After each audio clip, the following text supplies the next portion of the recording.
hari ini Pak Teh mau memberikan sebuah cerita.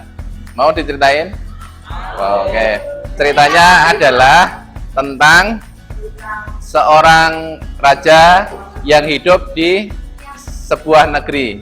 Nah, pada waktu itu, rajanya ini unik. Dia punya kebiasaan, punya hobi berburu binatang ke hutan gitu. Nah, kemudian pada suatu hari dia mengajak pengawal-pengawalnya untuk berburu ke hutan, termasuk dia mengajak satu penasehat raja yang dia ikuti nasihat-nasihatnya. Dia terkenal dengan sebutan penasehat yang bijak begitu ya, karena saking bijaksananya. Nah, kemudian diajaklah dia masuk ke hutan. Kemudian sampai di hutan itu dia masuk sampai dalam. Kemudian di sana si raja ini melihat ada seekor harimau.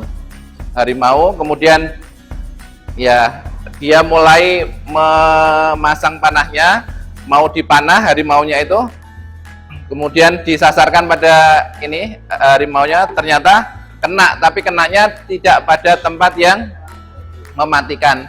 Harimaunya itu marah lihat si raja itu, kemudian mengejarnya. Hilang satu jarinya si raja diterkam. Kemudian karena dia membawa bala tentara, kemudian ketahuan begitu ya prajurit-prajuritnya. Kemudian diselamatkanlah si raja ini. Akhirnya bisa selamat, tetapi dengan satu jari yang putus, yang hilang. Kemudian dibawalah pulang ke kerajaannya, kemudian diobati. Dia kemudian bertanya kepada penasehatnya, "Wahai penasehat, kenapa kok kejadiannya seperti ini?" Si penasehatnya itu bilang, "Semua ini pasti ada hikmahnya, Baginda." Gitu.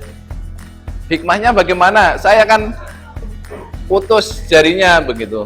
Kemudian karena emosi begitu si raja, "Wahai pengawal, penjarakan si penasihat ini, penasihat yang sudah tidak berguna lagi. Masa saya kesakitan kemudian jari saya hilang, masa dibilang ada hikmahnya. Apa hikmahnya?" Begitu. Akhirnya dipenjara sampai kemudian berhari-hari, berbulan-bulan. Akhirnya sembuhlah si raja ini. Tapi karena namanya hobi, si raja ini tetap punya keinginan untuk berburu lagi. Tapi pada saat itu dia tidak lagi mengajak si penasihatnya, karena penasihatnya sudah dipenjarakan begitu ya. Dia mengajak pengawal-pengawalnya begitu ya, yang lebih banyak lagi. Akhirnya dia berburu masuk ke hutan, kemudian masuk terus, dan ternyata di situ ada orang hutan, bukan orang hutannya, orang yang suku primitif gitu ya di sana.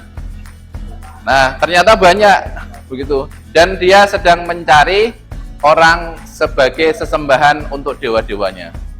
Nah, karena sudah sampailah di situ, akhirnya tidak bisa menghindar, ya sudah, si pengawalnya itu kalah banyak, akhirnya ditangkapi satu-satu termasuk si raja ini. Kemudian setelah ditangkap, tibalah waktunya untuk mempersembahkan orang-orang tangkapannya itu untuk dewa-dewanya.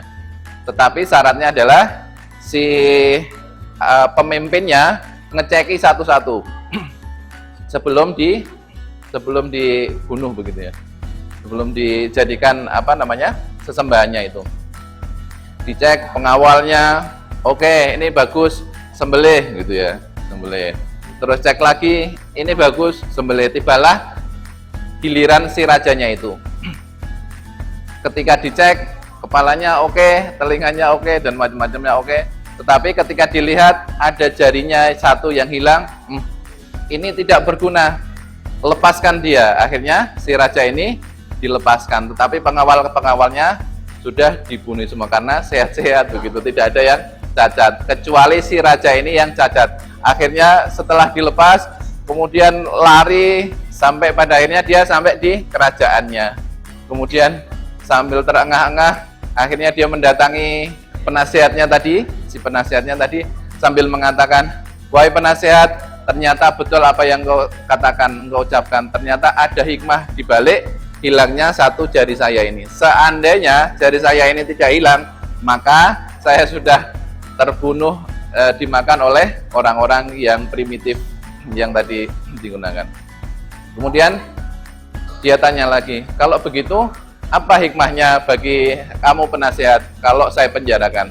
Ya tentu sang raja, seandainya kalau saya tidak dipenjarakan berarti saya diajak oleh raja untuk berburu pada saat kemarin itu. Nah, makanya saya dipenjara seperti ini berarti saya aman karena tidak diajak oleh sang raja. Maka apapun kejadiannya, meskipun kejadiannya buruk sepertinya ya menurut kita, tetapi bisa jadi itu adalah hal yang baik gitu. Karena kita tidak tahu rahasianya Allah, rahasianya Tuhan itu memberikan kondisi kita seperti apa itu kita tidak ngerti. Kadang sesuatu itu tidak menyenangkan bagi kita, tapi justru itu sesuatu yang baik bagi kita.